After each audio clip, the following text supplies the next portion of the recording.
Hoje é segunda, dia de coluna Igor Gadelha aqui no Contexto Metrópolis e hoje quem está com a gente é Gustavo Zucchi, repórter da coluna. Zucchi, obrigada pela companhia, obrigada por ter vindo aqui nessa segunda. Imagina, sempre um prazer estar aqui, estamos sempre à disposição para conversar aqui com os internautas, com os espectadores do Contexto. Bate-papo quente hoje, estivemos aqui nesse final de semana, sábado foi um dia agitado. Mais do que eu de costume, né? Foi um dia realmente, um final de semana bastante quente com essa decisão do Alexandre de Moraes, que pegou muita gente de surpresa. Até o Bolsonaro. Talvez na tarde de sexta-feira, talvez ele já soubesse o que ia acontecer, porque ele mexeu na tornozeleira eletrônica. Exatamente. Mas todo mundo que não sabia acordou sábado de manhã com essa surpresa do ex-presidente Jair Bolsonaro tendo que ir para a Superintendência da Polícia Federal aqui em Brasília para ficar prisão preventiva contra o ex-presidente Jair Bolsonaro. Então, vamos ver agora os próximos episódios dessa novela que essa semana também promete ser quente. O que acontece é que a prisão cautelar do ex-presidente Jair Bolsonaro, ela não interfere apenas na vida do ex-presidente Jair Bolsonaro. Ela interfere num xadrez político muito interessante que também vai além de um nome que possa ser indicado para ser o substituto dele como candidato à presidência da República em 2026. Interfere também nas votações no Congresso Nacional previstas para essa semana, interfere também na questão do PL da dosimetria nessa semana e interfere até na sabatina de Jorge Messias, que vai acontecer no Senado. Eu queria que você fizesse essa análise para a gente. Hoje, 14h, tem reunião do Partido Liberal, na sede do Partido Liberal. O que Valdemar Costa Neto, o centro-direita e a direita têm para conversar hoje após esse ocorrido com Jair Bolsonaro? Eu acho que o principal, Neila, é a votação do PL da dosimetria, do PL da anistia, né? Existe essa divergência entre o presidente da Câmara, Hugo Motta, e os bolsonaristas de qual que vai ser o texto a ser votado, e por isso que o texto não foi votado ainda, não foi levado ao plenário. Essa reunião do PL deve discutir essencialmente qual é a estratégia que o partido vai utilizar nos próximos dias para pressionar o presidente da Câmara, Hugo Motta, a colocar o texto em votação, porque eles sabem que se o texto for realmente para plenário, mesmo tendo o relator, Paulinho da Força, propor apenas uma redução das penas, os bolsonaristas, a direita, têm força, até mesmo lideranças do Centrão que a gente conversa diariamente, admitem que eles têm força, especialmente no ano eleitoral, para aprovar um destaque para retomar o texto original, que é do Marcelo Crivella, ex-prefeito do Rio de Janeiro, que propõe anistia, ou até mesmo um destaque para se votar o texto do líder do partido, Sóstenes Cavalcante, para que sejam anistiados. E isso é tudo que o Hugo Motta quer evitar, justamente porque sabe que se for votada uma anistia, isso vai gerar uma dor de cabeça para a Câmara dos Deputados. Essa anistia não tem chance hoje de andar no Senado, mesmo com o Davi Alcolumbre não muito satisfeito com a indicação de Jorge Messias ao STF, mas muito difícil uma anistia anda no Senado. E se por um milagre isso passar na Câmara e passar no Senado, vai ser vetado pelo presidente Lula. Se for derrubado o veto do presidente Lula, vai ao Supremo, e o Supremo já deixou muito claro, até mesmo em entrevistas, o próprio ministro Gilmar Mendes, o ministro Alexandre de Moraes já falou que vem a anistia como algo inconstitucional que não poderia ser votado. Então o Hugo Motta quer evitar, por isso não colocou em votação. E o PL quer votar, sim, para fazer uma pressão política, para mostrar que tem força, especialmente na Câmara dos Deputados. E realmente, lideranças do Centrão, lideranças importantes, falam assim, olha, se isso for para a pauta, se isso entrar em pauta, hoje os sócios apresentam destaque e tem mais de 300 votos a favor. Isso passa com alguma tranquilidade uma anistia. Então vai ser essas movimentações, essa reunião do PL vai basicamente discutir o que a gente vai fazer para tentar que o Hugo Motta paute isso. Agora de manhã, inclusive, começou a circular de que o Hugo Motta não estaria em Brasília nesta semana, porque ele estava confirmado para participar de um evento na França, em Paris. Mas a assessoria do Hugo Motta já falou que ele não irá a esse evento, que ele deverá estar em Brasília essa semana, então ele conduzirá as votações. Porque já havia realmente esse burburinho por causa, assim, o vice-presidente da Câmara dos Deputados é o Altineu Cortes, que é do PL. Facilitaria. Que já falou ali atrás, né, durante aquela questão do motim que tomou posse da mesa diretora durante 2 dias aí, de que ele pautaria a anistia se estivesse no controle. Então começou esse burburinho, rapidamente o presidente da Câmara já mandou avisar que quem vai comandar é ele, e ele comandando, ele tem um controle ali de que, olha, não vai entrar isso sem um consenso. O Paulinho da Força vai conversar com os líderes, está conversando com os líderes, mas não tem um texto ainda. Isso vai ser a principal briga dessa semana, né? Mas existe essa possibilidade de ser pautada essa semana? A possibilidade vai ser definida especialmente, acho que na reunião do Colégio de Líderes, né? O Hugo Mota, ele tem sido muito claro, inclusive na entrevista que ele deu há uns meses atrás para mim e para o Igor Gadelha, de que quem define a pauta é o Colégio de Líderes. Claro que ele tem força, claro que ele tem influência, mas se a maioria dos líderes chegar na reunião, que deve acontecer nessa terça-feira, e falar queremos que vote a anistia vai ser pautada. Não tem acontecido isso, gente. Vamos ser muito claros. O PL e os bolsonaristas estão tentando que essa anistia seja pautada desde o começo do ano.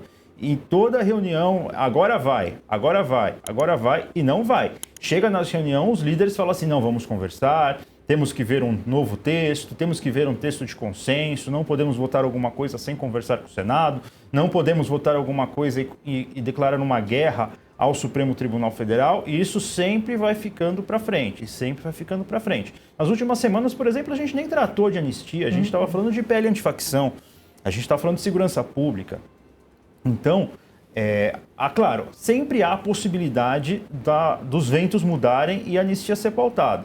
Mas, até agora, o cenário é sem texto de consenso. O Hugo Mota tem ali uma maioria de líderes fiéis que preferem esperar. Vamos ver, claro, com essa pressão do ex-presidente Jair Bolsonaro preso. Semana passada eu estava conversando com gente do PL que falava assim, olha, acho que depois que o Bolsonaro for preso, o Hugo Mota pode olhar para essa questão de uma forma diferente. Essa era a esperança deles. Vamos ver o que vai acontecer se realmente o Hugo Mota olha. Porque assim, a situação do final de semana talvez tenha mudado muito a cabeça do Hugo Mota. Porque o Bolsonaro não foi preso por um capricho. O Bolsonaro, até no primeiro momento, muita gente reclamava, falando assim, não, mas a vigília, e a liberdade religiosa, e a liberdade de expressão. E de repente surge o vídeo que o Metrópolis deu, gente, vocês podem ir, clicar ali, a matéria está no ar, muito legal, mostrando que o ex-presidente usou uma solda para tentar abrir a tornozeleira eletrônica. Muita gente não acreditou.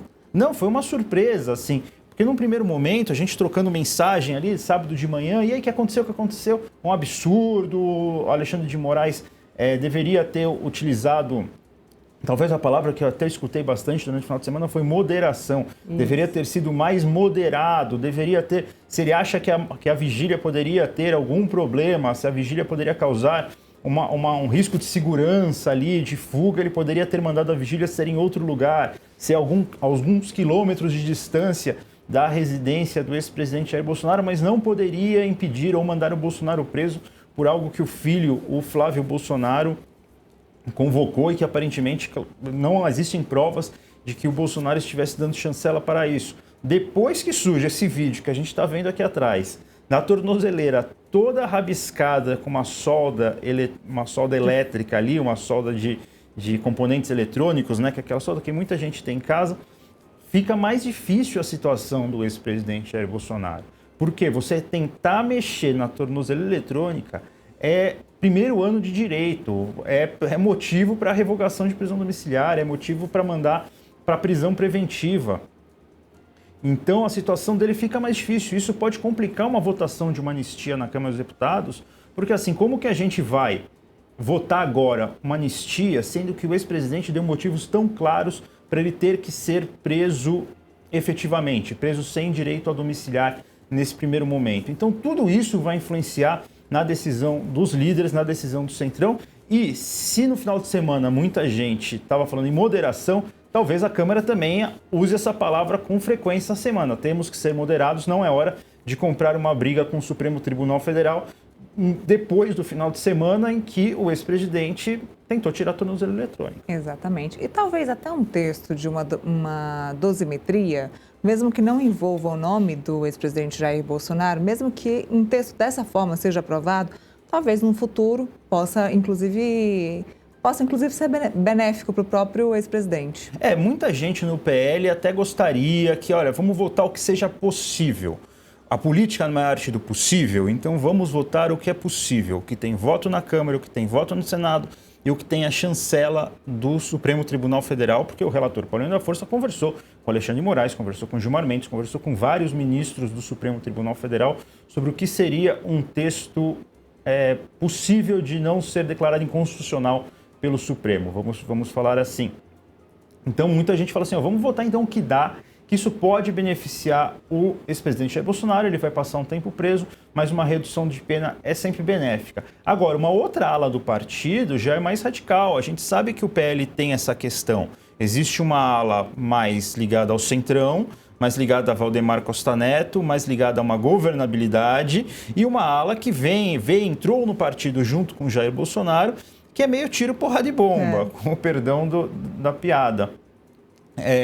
Então, assim, eles falam assim, não tem como votar um PL da dosimetria. E eu acho que o mais importante é isso. O PL da dosimetria, muita gente quer votar, quer mais um destaque no plenário da Câmara, falando de anistia há um ano da eleição, com muitos dos deputados dependendo do voto bolsonarista para ser eleito, ou querendo fazer gestos ao eleitor bolsonarista, deputados do sul do país, deputados do Mato Grosso, São Paulo, Rio de Janeiro, parte de Minas Gerais, até mesmo do norte, olha e fala assim, se isso for pautado, eu tenho que pensar na minha eleição do ano que vem e eu não vou abrir mão de fazer esse gesto, sendo que que o Senado tem que resolver isso, sendo que o Supremo tem que resolver isso. A perspectiva, eu escutei mais de um grande líder. O Sóstenes tem mais de 300 votos hoje. Se ele pautar nisso, ele tem mais de 300 votos. Claro, isso faz 2 semanas, tá, gente? Talvez depois da tentativa do Bolsonaro de abrir a tornozeleira eletrônica e com a única desculpa que ele deu, é curiosidade, ou que tomou medicamentos, e esses medicamentos fizeram ele ter alucinações, talvez isso mude, talvez as pessoas hoje... Talvez seja até uma estratégia, a gente falou da reunião do PL, talvez até eles avaliem na reunião, de que, olha, talvez seja melhor tirar um pouco o pé essa semana, deixa de novo a temperatura baixar, para a gente retomar a anistia semana que vem ou daqui a 2 semanas, porque a situação ficou um pouco mais complicada, assim como tinha ficado complicada quando o Eduardo Bolsonaro comemorou as sanções americanas à economia brasileira. Sim. Naquela ocasião, muita gente do PL falou assim, olha, agora a gente vai ter que tirar o pé, por causa que, se pautar isso hoje, a gente perde. Bom, você falou do Flávio ter chamado essa vigília lá para a porta do condomínio, que nem é na porta, tá, pessoal? Muita gente está achando que essa vigília é lá na portaria do condomínio, não é não. Em questão de quilômetro, não sei, se a produção souber, me passa, mas para mim é cerca ali de uns 2 quilômetros. Isso, eu também tenho essa impressão. Uns 2 quilômetros ali do condomínio, não é tão perto, não seria tão fácil assim para Jair Bolsonaro fugir se essa vigília fosse nesse local, que foi. A vigília ela aconteceu, a vigília marcada pelo Flávio ela aconteceu a cerca de 2 quilômetros ali da portaria do condomínio.